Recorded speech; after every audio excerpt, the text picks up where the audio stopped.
Hello everyone, Palador here once again on Overwatch, coming at you with some gameplay, this time playing on Dorado on the attacking team.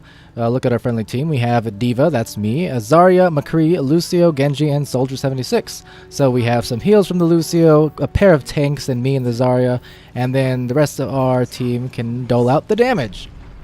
So D.Va is one of the tank heroes that I have not played as much as the others, but I'm trying to make a conscious effort to play her more often now that I actually unboxed her legendary skin that you might see there.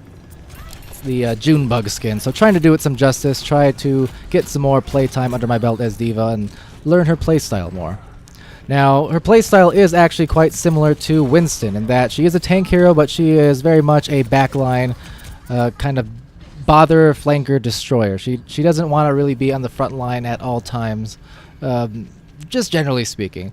You really want to go and make an effort for their enemy snipers or the healers, things like that. And in this game, in fact, you will notice that I try my best to make an effort to go after that Mercy and make life quite difficult for her and keep her from healing up the enemy team and doing her damage boost and all that good stuff that she does.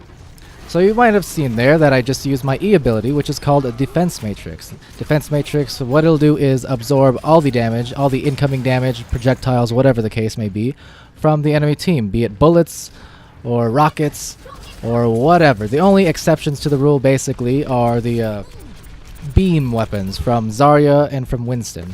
Their left click abilities. Those things will not be stopped by Defense Matrix, but everything else is fair game.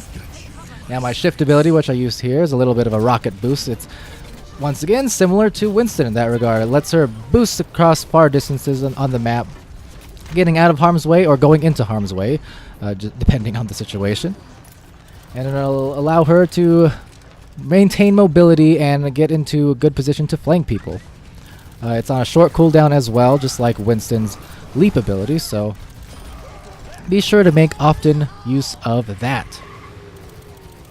Now you might have noticed too that when your health pool is whittled down to nothing as D.Va while she's in her mech, instead of dying she actually ejects from her mech and she gets a second smaller 150 point health pool, and just as well she has the ability to now run around and use her pistol, and her pistol actually does a lot of damage, much like Mercy's pistol. It's one of those things you wouldn't expect, but it does. It actually does more consistent damage, I would say, than her regular cannons do that I'm using right now.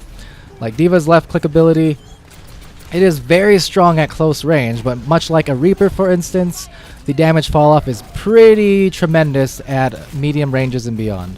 You won't be dealing a whole lot of damage compared to the pistol. So lots of times, if the situation calls for it, I might stay in pistol form and just use it for the duration of a fight where more damage is required.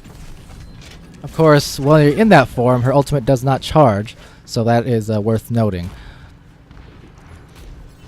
Now, D.Va's ultimate ability is a self-destruct. It is kind of tough to use, right? I just kind of botched it there, trying to use my boosters, but nonetheless, I actually did kill someone, so it wasn't that bad after all. I did get the enemy Junkrat.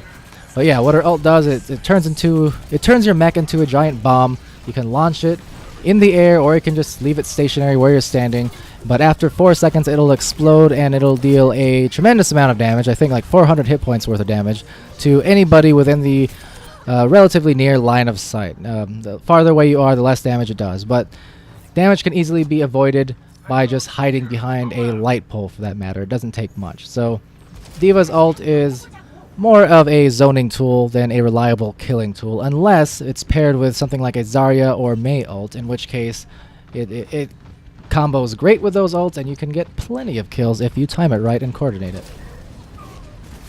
So with D.Va, you can just see the whole playstyle here. I've been either going after the Mercy as often as I can, or earlier on in the game I was using my Defense Matrix on the enemy Bastion when he was set up, making sure that he could deal no damage, do nothing with his bullets, and it gives my team ample opportunity to take him down.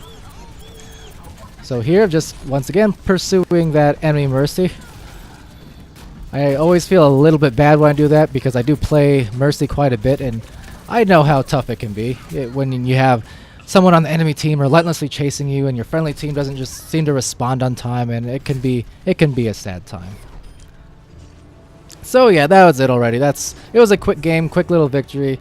I'm not the best D.Va player in the world. I'm still learning, so you know, take it for what it's worth. But there you have it. That was some quick D.Va gameplay, showing off her basic abilities, her basic playstyle, and how you want to go about it. So I hope you did enjoy the video, got something out of it. And if you did, feel free to leave a like, comment, subscribe, any of that. And if you don't, that's okay too, I assure you. But let it be known that I do appreciate any and all engagement, and it's what keeps me going. So yes, thank you once more for watching. I will see you again next time. Palador out.